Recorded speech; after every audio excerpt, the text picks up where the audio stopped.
Hello and welcome to the Road from Emmaus podcast. I'm Jason Lowe, joined by Andrew Chow, and we are two totally ordinary Catholic guys hoping to share our journeys. Like the disciples on the road to Emmaus, we've each encountered Christ in our lives. Join us as we talk about what comes next. On today's episode, we share about our experiences at GT20, a retreat we attended over the Labor Day weekend.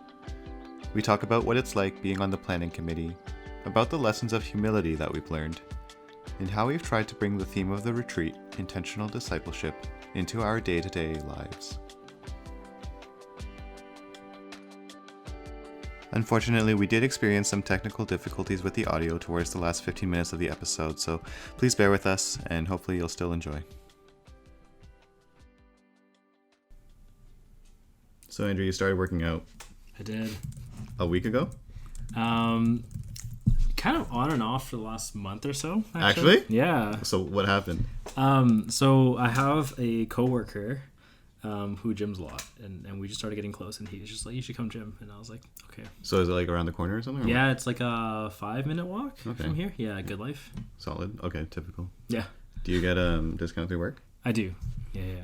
I've also started a workout routine Oh, really? with so I have a Nintendo Switch. Okay. And there's a game called Ring Fit Adventure. Okay.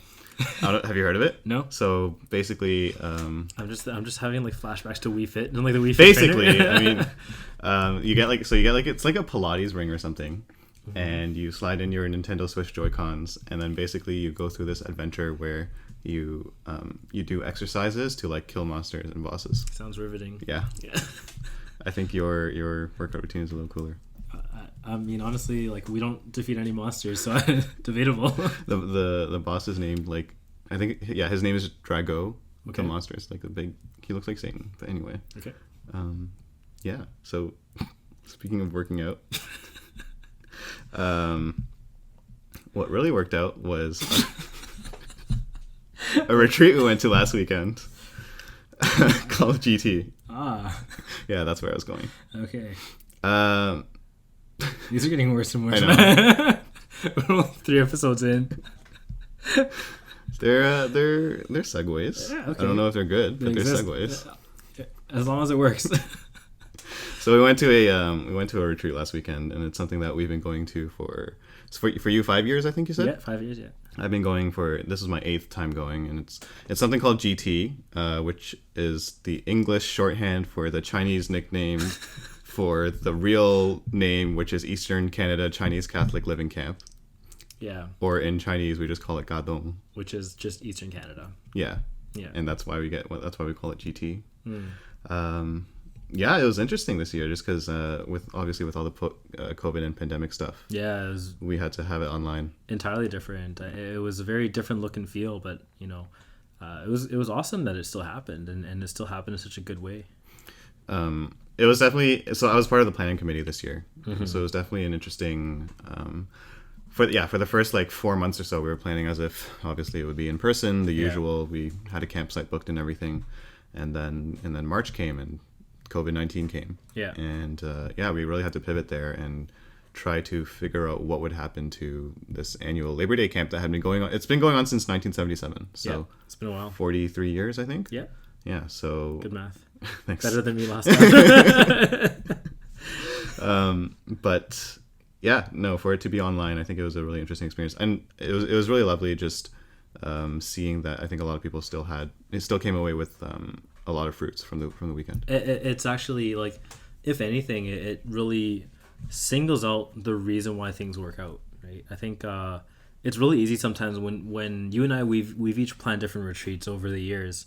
Wow, I sound old, but I think it's an easy temptation is to fall into thinking like, oh, it's because I'm so good at planning a retreat, right?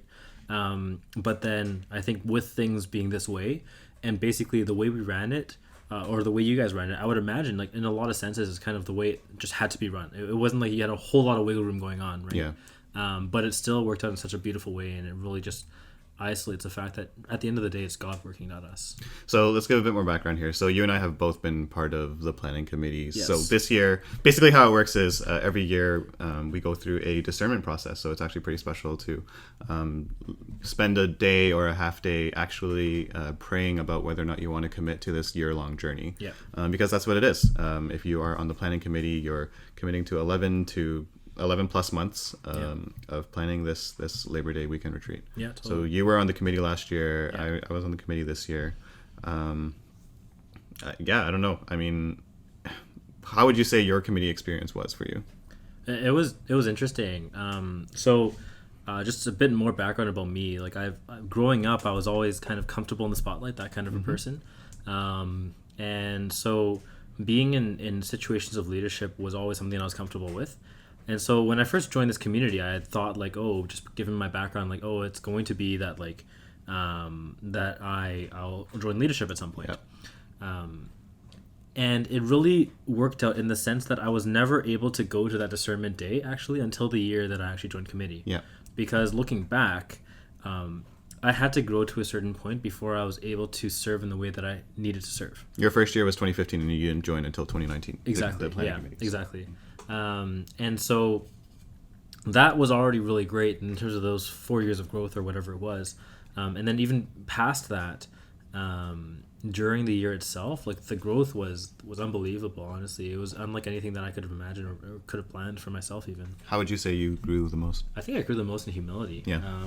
It just being that same person, right? That person who's able to stand up in front of people and talk. Pride has always been the biggest thing for me, right? Yeah. And so. I think it's one of the founders of the Resurrectionists that gave this analogy, and it really described the lesson that I learned really well. He talks about a king from like the medieval times and how the kings had those crown jewels, like those massive, jewel encrusted gold crowns that are really, really heavy and really beautiful. Mm-hmm. So when they're traveling from town to town, they don't wear them because it's just too hard. Mm-hmm. So what happens is they are carried in some sort of a pedestal or whatever it's called. And then behind them, there would be a servant holding the crown jewels on a velvet pillow. Okay. And so the townspeople, they would see the crown jewels and how beautiful it is, and they'd all be like eyeing and oohing and being like, wow, that's so beautiful. And then what this founder said, I don't remember his name, but he said is the fool would be the servant would be a fool to think that they're looking at him. Mm-hmm. And so it was the same way for me as like realizing that the things that were coming through were the gifts that are given to me by God. And if I were to take credit for it, I'm a bit of a fool because these are gifts given to me by God that I'm just holding on to for him. I don't know if so I'll talk about a bit about myself as well. Just my parents were part of the generation that like founded this whole Labor Day weekend retreat. Mm-hmm. And it's been huge just hearing about their stories and how they came to be Chinese Catholics and as immigrants as well and everything. And so hearing that growing up my entire life, it was kind of like, I did think at some point in my life that I was probably going to be committee. Mm-hmm. This was earlier on, and it, talking about pride and humility, I definitely thought like, maybe I'm born into it kind of thing. Yeah. It's kind of weird. It's just a ministry, but it's your inheritance. Yeah, exactly, right? So, I mean, you and I have both talked about this before where humility isn't exactly either of our strongest suits. Yeah. Humility is actually in my Chinese name, so it's something that I constantly am reminded that I'm called to. Yeah. I'm similar too, where I'm not nearly as comfortable in the spotlight as you are, but I would still say that I'm relatively comfortable. Mm-hmm. And I think that kind of mindset for a long time, made me think that the leadership positions on ministry and things like that are well suited for me. Sure. And I think there's a difference between recognizing where your strengths are versus just thinking that you deserve something or that you've, as you said, that you've inherited something. Yeah, definitely. Yeah, so I think both of us, we had the same lesson there. Yeah, absolutely. And overall, it was a really humbling experience going into committee because I think it's really easy to go into this type of a ministry kind of guns blazing, being like, I'm going to change the world. But really, you got to be able to, I think, take a step back and know kind of why you're doing it. Because I think, I think a lot of people see through it when it's just, I want things to happen so I can leave my mark, and that's kind of it, compared to I see potential for this community, and that's something that I want to help everyone else see as well, right? Like, can everyone see what I'm seeing? Is this the right thing, right? And that kind of conversation, because necessarily, if it is the right way to go, then other people need to be on board, which kind of isn't up to you, right? And I think that was another really humbling part of the experience for me. So let's take that step back. Why did you want to do committee? Yeah. So I think in particular, kind of growing up through this community, what I saw was a really, really kind of strong group of people who really hungered for God, right? And what the program had been for years leading up to the year that I was in committee had been kind of exploring different areas and different topics, which were all in and of themselves good, but might not have been as connected as I thought that there was a potential for. Yeah. So that's where I really felt a drive to see how can we stitch together in this community these themes that we have, because every year there's a different theme. How can we make these themes, rather than being whatever's the most relevant for that year's committee, how can we make it something that is pointed towards growth for the community? How can we make it something that builds on itself, so that we are no longer just a community that learns things together, but a community that grows together, I think. So we've tried to do that. 3 years ago, GT18, Upon This Rock, was about having a solid foundation of prayer and just for your faith life. Last year we talked about Ignatian spirituality. So it was about giving those tools to how you can advance your faith life and progress in it. And this year our theme was about intentional discipleship.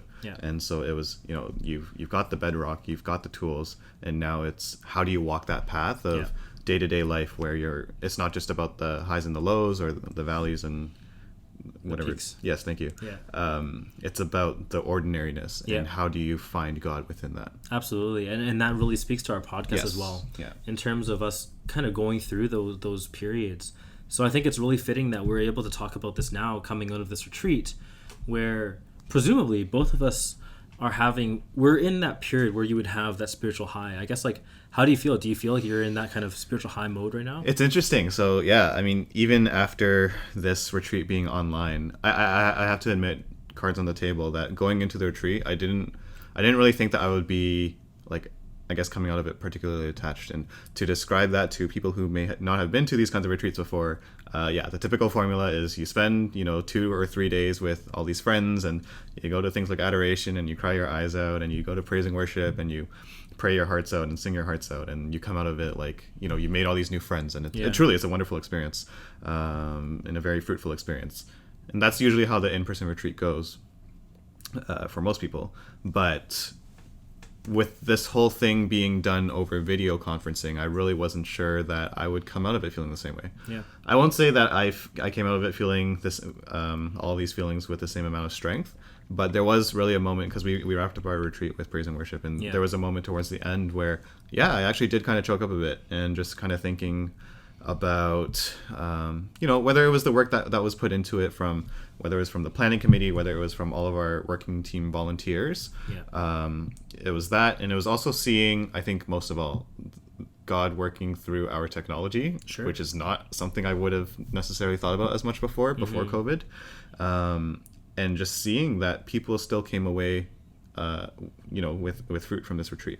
And similarly for me, it was I definitely know that I came away with fruit. And so seeing all of that, being able to experience those kinds of same emotions, that quote unquote post-retreat hangover might not be as strong as before, but it was I felt a lot more attached to the retreat than I thought I would, for sure. That's interesting. Talk a little bit about, because I know the first night there were some tech difficulties. There were things that kind of came up that kind of threw you for a loop. Right? Talk about that a bit. It was really stressful. So with this whole thing with our first time doing it online, obviously it required a lot of understanding the nuances of how our video conferencing software works. And what are our numbers, just so people kind of get a scale? We had 150 people register. I would say over the weekend about 110 came consistently, but over 100 people. And so having to understand the nuances of the software, understanding things like the breakout rooms function and all those things. And so on the first night, what happened? Yeah, so we needed to do breakout rooms just for an icebreaker kind of thing. And long story short, it didn't work out as planned.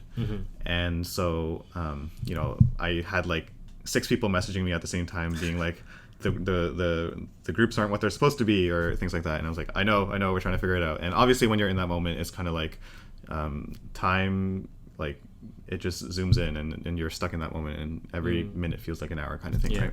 And so you know, me and multimedia team, shout out to that one person, literally a one person team, we're trying to figure it out on the side and everything, and yeah, it was stressful, and obviously by the end of it we managed to figure it out, and you know, first time doing this whole thing, it comes with its issues and things like that. That's to be expected. But I think for me, being someone who is so logistically oriented, that's something I like to think I'm on top of, right? It's something I try to plan for and things like that. So when it all kind of hit, when, you know, 5 to 10 people were messaging me at the same time, I remember I literally had to message our group chat, and I was literally like, hey, if you guys don't have anything urgent, can you just not message? Like, I was really terse, and you know, I'm not like that, right? And so I think I was in the middle typing a message actually, probably. and then I was just like hit backspace. My apologies. No. So long story short, I was really stressed, and I remember coming out. It was Friday night. It was just a 3-hour thing, I think, and so we just came out of it, and I remember just thinking and reflecting a bit, and just being like, hey, like I probably need to chill a bit. So I managed to take that night to decompress, and look forward to the next day, because at least for the next day, it was a full day, and committee and I had also arranged to meet in person for the full day, which I was really looking forward to, just to be able to see them in person after not getting much in-person contact. So that brought me some comfort for Friday night. But I found Saturday morning, literally when I was waking up or when I was showering, like all of those thoughts kind of came rushing back, just like worrying about the logistical stuff and the same feelings of like being concerned and stress and anxiety and things like that. Again, which is not characteristic for me. So I remember just like having to stop and pray, like just saying like, hey God, like I know this. I think because this is so uncharacteristic for me, it was easy for me to filter out that this was not something that I should be feeling, kind of thing. So I was just praying like, hey God, I think the solution here is pretty simple. Like I need to let go and not worry so much about all of these logistical things, because ultimately we can try our best to get our plans in order and everything, but ultimately it's God that plants the seeds, and that's where all the fruit comes from. So it doesn't matter if it's online, it doesn't matter if it's in person, it doesn't matter if I forget like about a breakout room or some kind of inventory item. Like God will take care of it in the end. So after that prayer, honestly, by God's grace, I was a lot more relaxed, and thankfully the rest of the day went pretty well. So it's actually really interesting too for me, because this is a lesson that I learned through a couple retreats that had been run previously, because I think one of the first retreats that I'd run with a good friend of mine, we kind of went in thinking that everything was going to work out a certain way, and I think honestly by grace, my mindset shifted going into the retreat, not as a decision, but just for whatever reason, right? So by God's grace, to realize that when going into retreats, particularly from an organizational standpoint, once you get to like the start point of the retreat, it doesn't matter what you've done anymore, because it turns into how many opportunities can I give for people to connect with God, and then God will do the rest, right? And so I think that was a really important lesson for me, and one that I think a lot of people in ministry need to learn. Being able to definitely put your best foot forward, definitely do your best in terms of planning everything. It's not to say like, look, just do whatever and then God will make it work. Do your best, but then once you get to the start point, realize that you have done your best.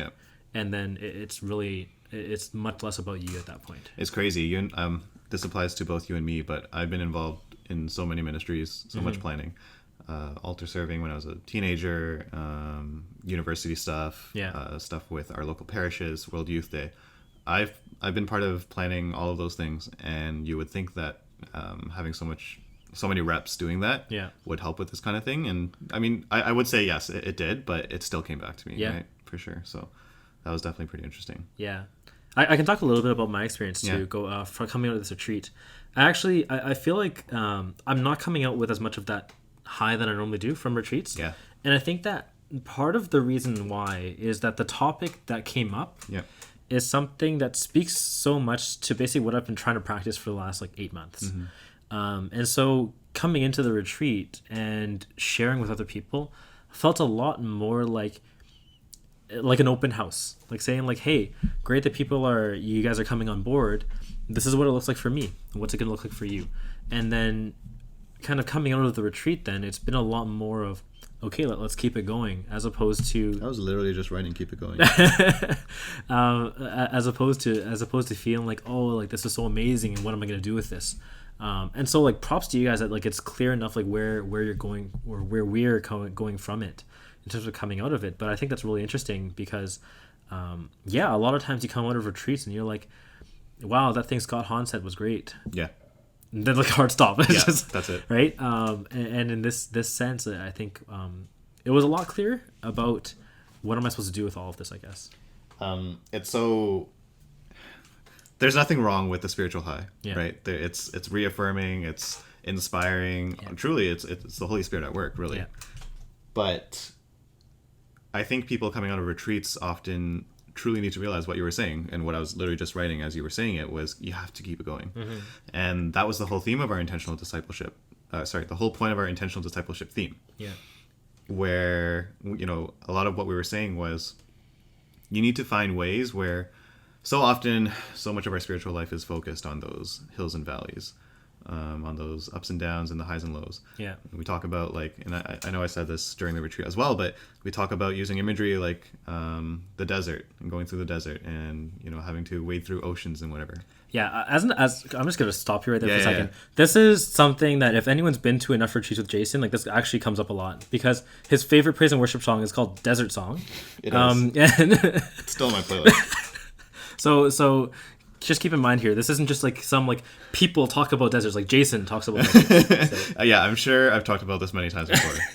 But so much of our spiritual and prayer life is just, it's recognizing that it's just ordinary. Our lives can just be ordinary.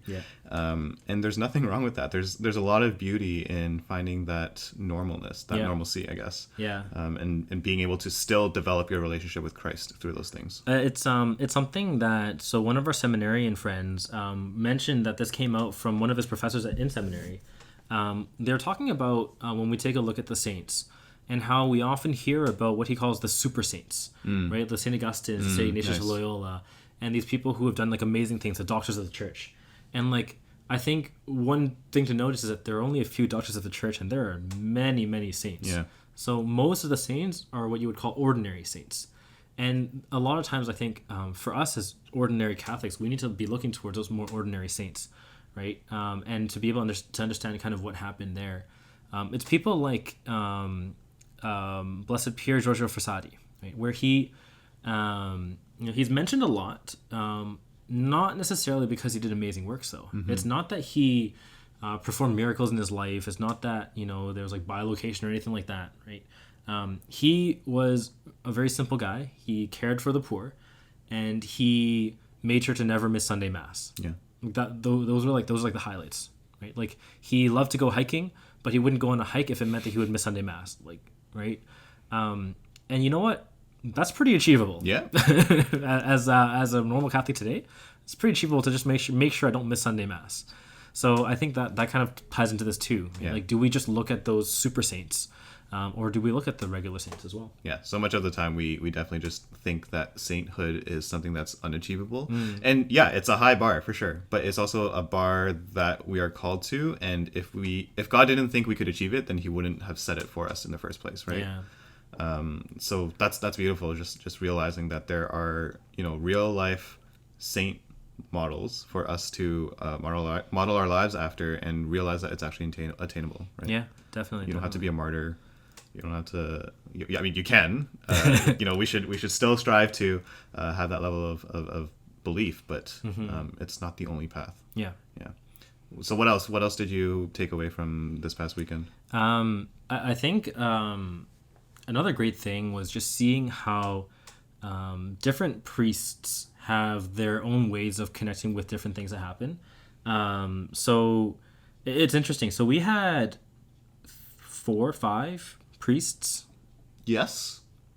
Oh, goodness. I can tell you we had 13 workshop speakers. I think like 5 is a decent number of... Yeah. How many priests we had? Give or take. We had 5 priests or so. Yeah.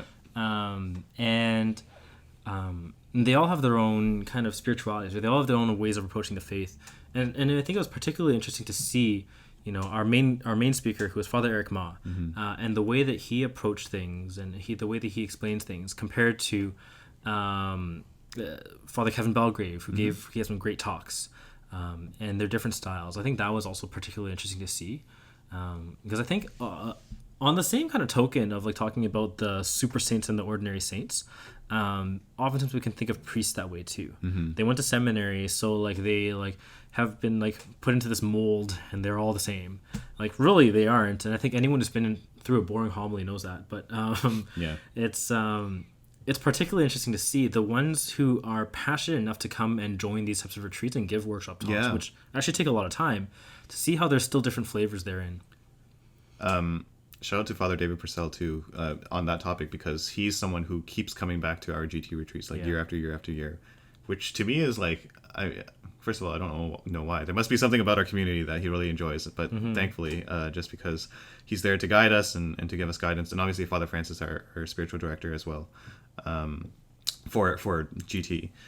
I think you're totally right. Just seeing that there are so many different ways to live out discipleship, right? Father Eric's talks, just to quickly talk about it, because I think the way he structured, how he broke down discipleship is such a perfect way in terms of like almost the pillars that you need. Sure. So that being habits of relationship, where how can you develop good habits with the people around you to help you point your own relationship with towards Christ, right? Point your own soul towards Christ.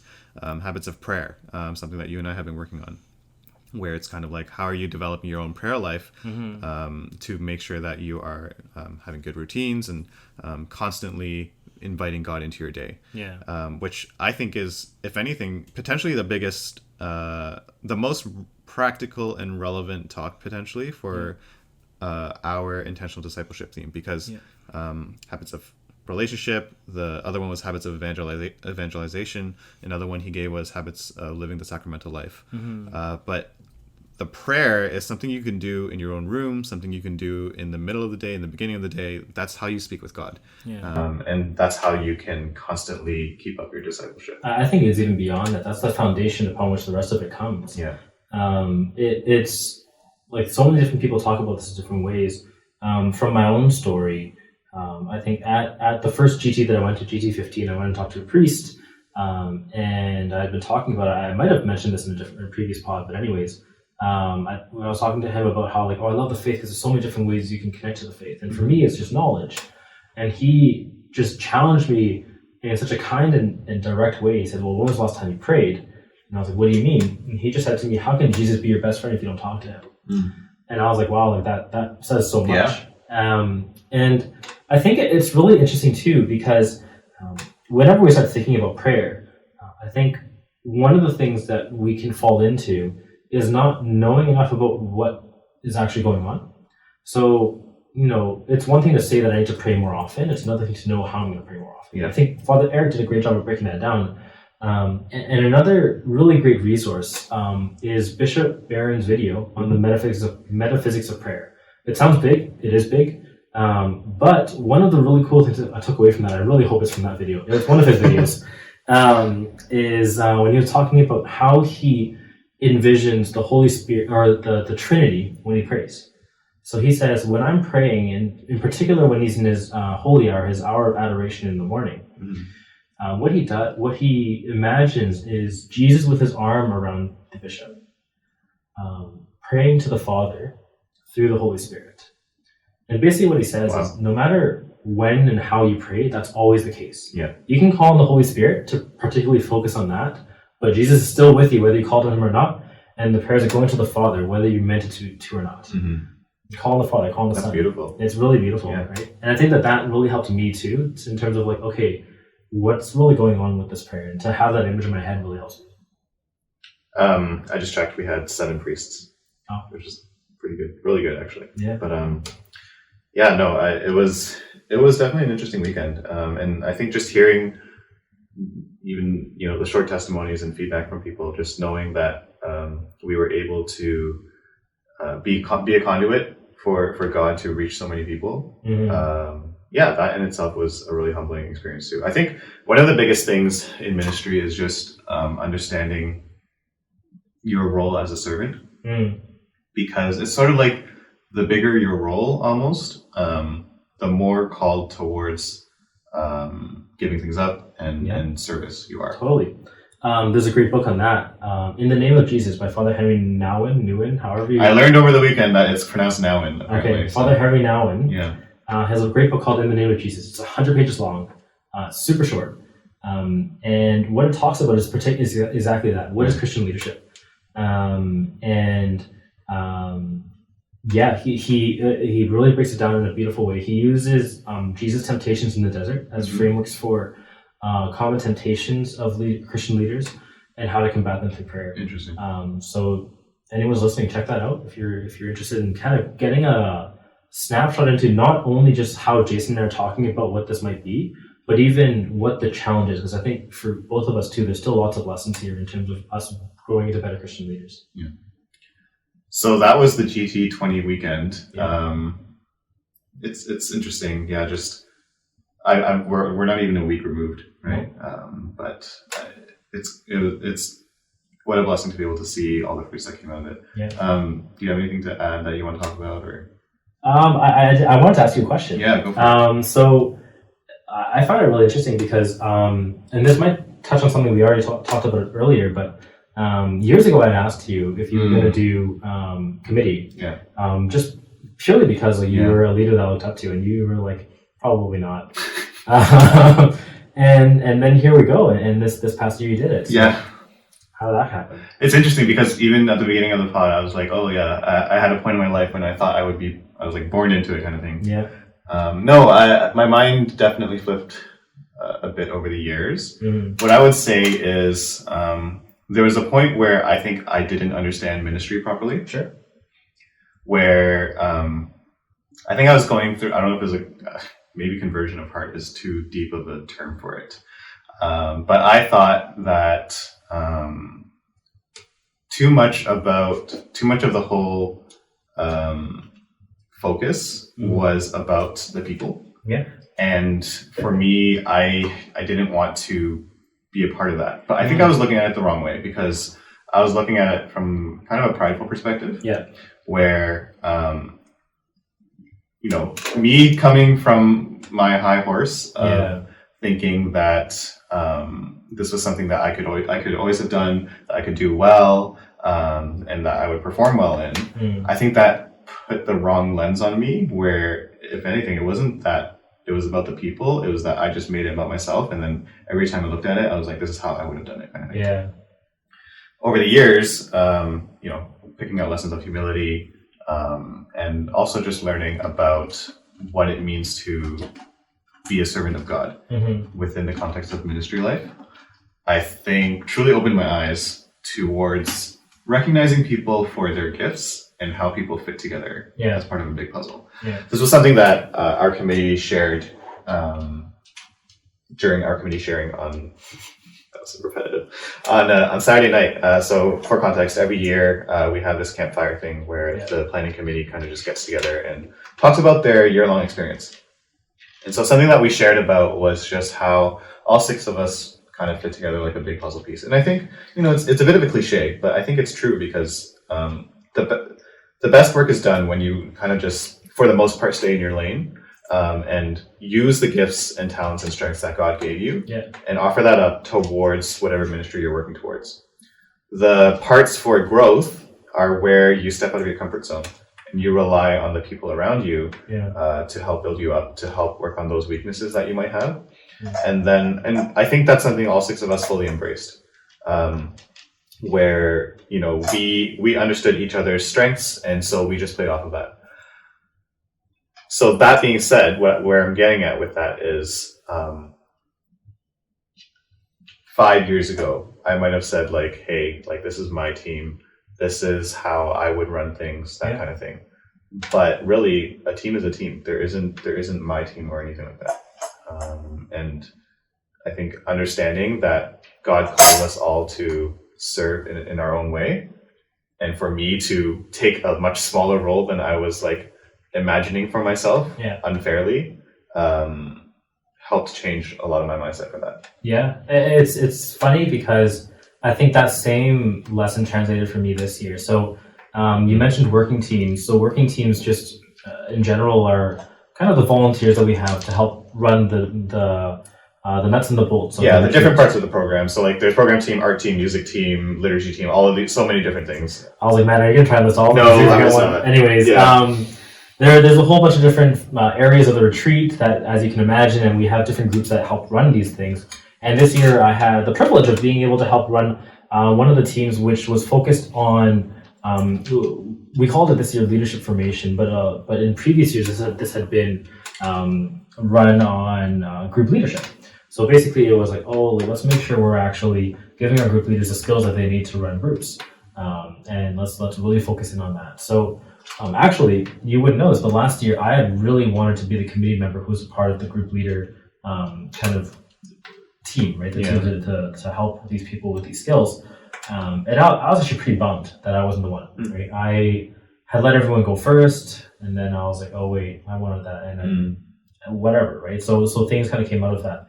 But what a blessing, because I would have done exactly that if I was in that team. Fair enough. I would have been like, this is how I think it should be run or whatever. And you and I probably wouldn't be friends anymore. Yeah, I agree. Because Jason ran that last year.